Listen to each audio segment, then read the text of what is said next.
उत्तर प्रदेशातील हाथरस या शहरामध्ये मनीषा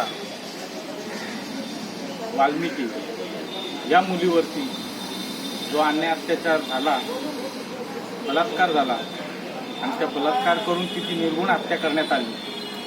त्याच्या निषेधार्थ डोंबिवली शहर अध्यक्ष अंकुशजी गायकवाड साहेब यांच्या नेतृत्वाखाली आज सहाय्यक आयुक्त यांना निषेध हे पत्र देण्यात येत आहे। आज शांतीचा दिवस आहे, महात्मा गांधी जयंती आहे आणि त्या जयंतीच्या निमित्त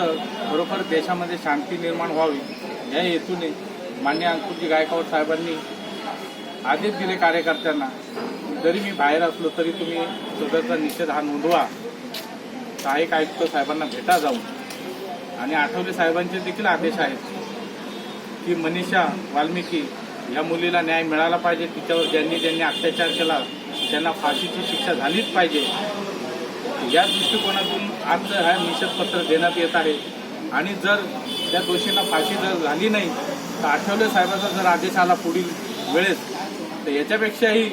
जास्त प्रमाणात आंदोलन करण्यात येईल।